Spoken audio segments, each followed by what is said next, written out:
Good morning. Today we are going to learn about environmental acts.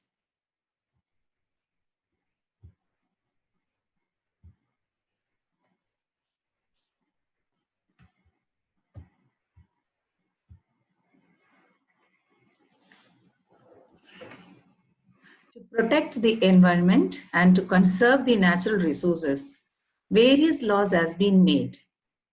Many acts has been introduced in India since 1853. If you take the history of the legislative fight against pollution in India, it started right in 1860 with the Indian Penal Code. The Government of India has also established a National Committee on Environmental Planning and Coordination. Now, if you just check the legislation of India, we have many laws in order to protect the environment from the pollution and also to maintain the ecological balance. So in the list of acts, we have the Environmental Protection Act of 1986 to be the first and the major act that came into India.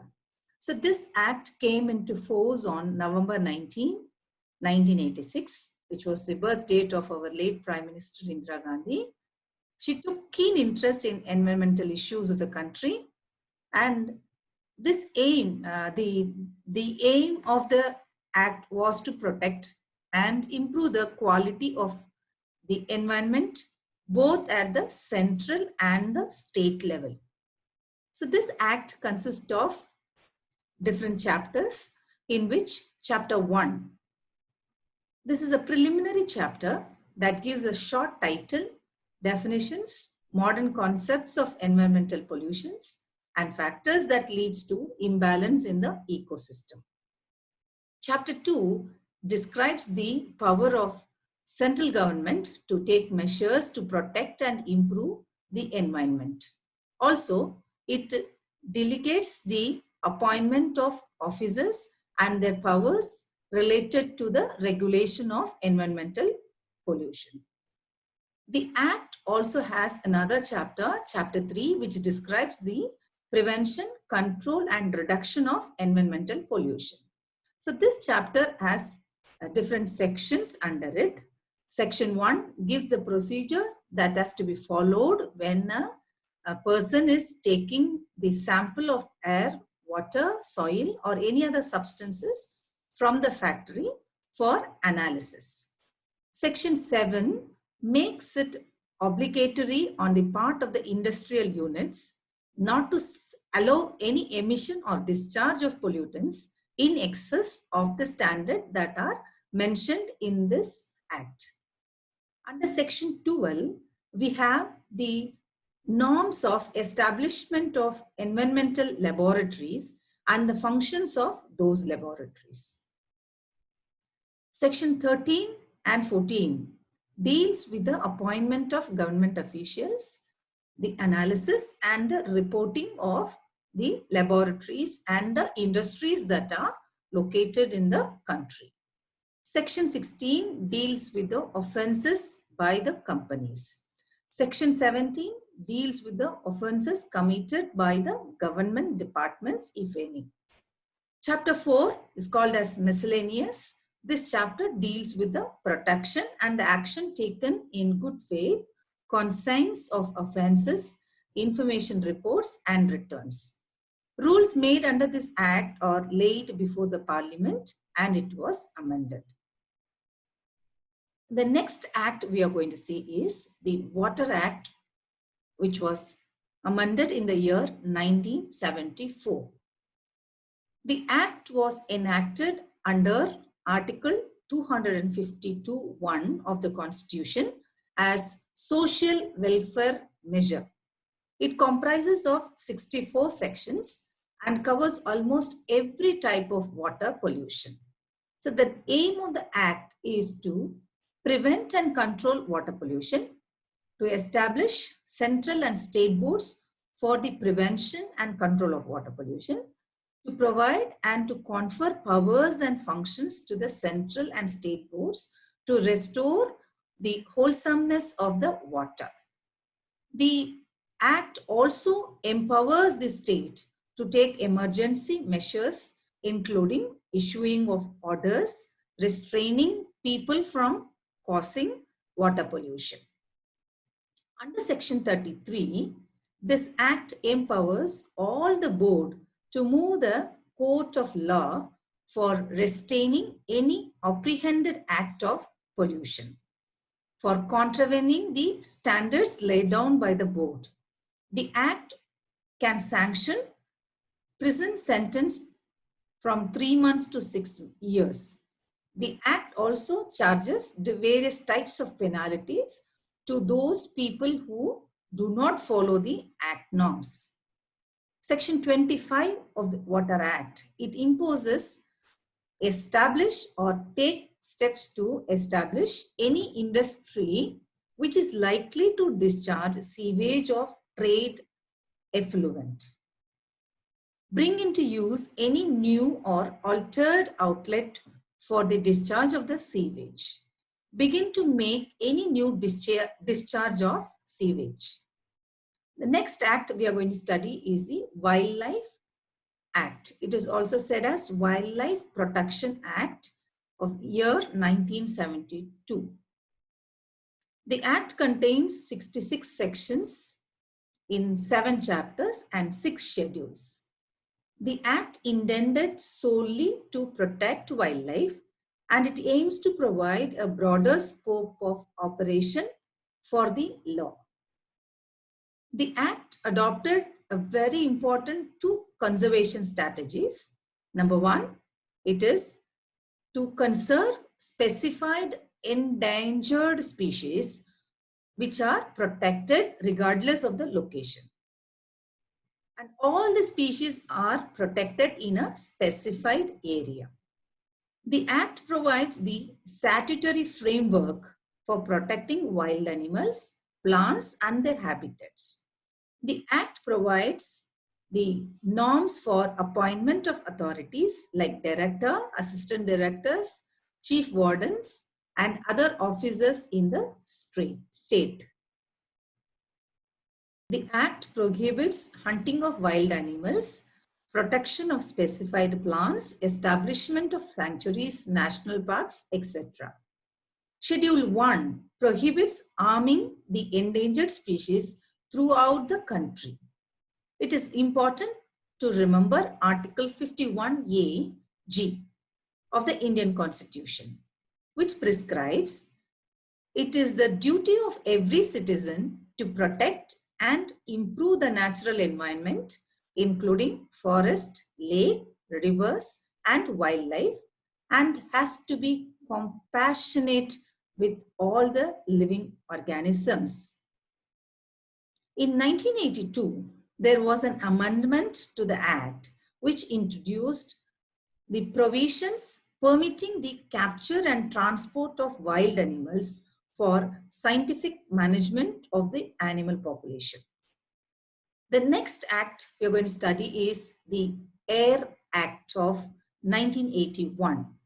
The Air Prevention and Control of Pollution Act was enacted by the Parliament to implement the decision taken at the United Nations Conference held at Stockholm in June 1972.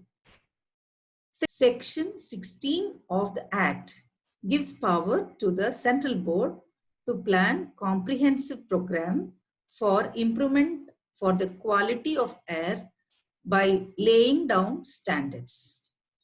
The state boards in turn lay down the standard for emission from industrial units, automobiles, or from any other sources on the basis of the Central Board standards. The state boards are empowered to inspect any factory premises, check control equipment for reduction of pollution, and set right the defects identified in the inspection. Under Section 21 of the Act, no one can start an industry mentioned in the scheduled list of air pollution control area without obtaining the consent of the state board. Section 37 deals with procedures and penalties for the violators of the law. Section 4 gives the following powers to the Pollution Control Board. Number 1, it can check or regulate the burning of any type of fuel, can prohibit unapproved appliances in the pollution control area. It can inspect any place, check the equipment and the related records. Has power to give instruction related to the standard of emission from the automobiles. It has the power to set up state air laboratories. It has power to take samples of air or emission from any industries for the purpose of testing the quality. Next, we will learn about Forest Conservation Act of 1980. This act was passed in 1980 with amendments made in 1988. This act deals with the conservation of forest. The main objective of this act was to check deforestation by various norms and various principles. The main objective of doing this Forest Conservation Act amendments are to maintain the ecological balance.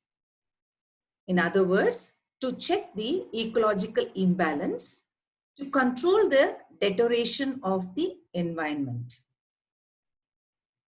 The Act provides the reserved forest shall not be diverted without prior permission of the central government and may not be used for non-forest purposes. The Forest Department can assign any forest land for lease to any person or for non-governmental organizations for the purpose of forestation. It prohibits clearance of any forest land or naturally growing trees for the purpose of reforestation.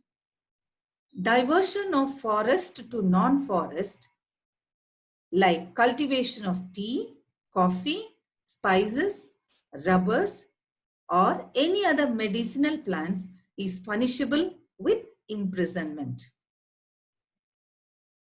Now we are going to learn about the different environmental protection agencies, those who are involved in the protection and monitoring the environmental concerns or the issues.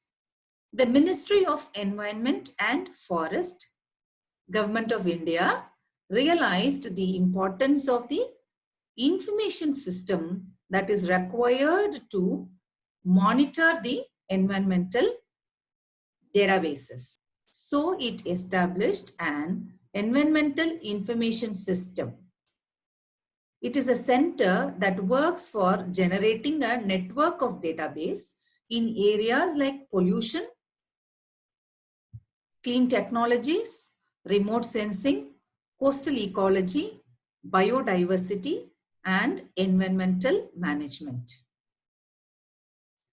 The next agency which we are going to study is the EPA. It is an agency of United States federal government whose mission is to protect the human and the environmental health. The headquarters is in Washington. The EPA is responsible for creating standards and laws promoting the health of the individuals and the environment. It also has other agencies such as Intergovernmental Panel of Climatic Change, IPCC, established by the United Nations Environment Programme, World Meteorological Organization, Global Environmental Facility. Next we have in detail is about United Nations of Environmental Programme. This plays a very important role in preventing the environmental pollution. It also promotes suitable programs to protect the environment.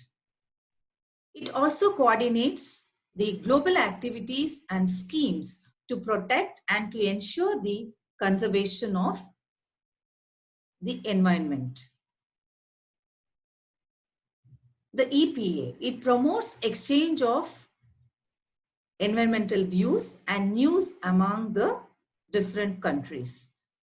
So to understand the main functions of UNEP is, first of all, to create awareness regarding protection of environment. It is to save and protect the animals and plants which are at the verge of extinction. It protects the cultivatable lands from turning into deserts. It convenes international conferences to achieve these goals. Thank you.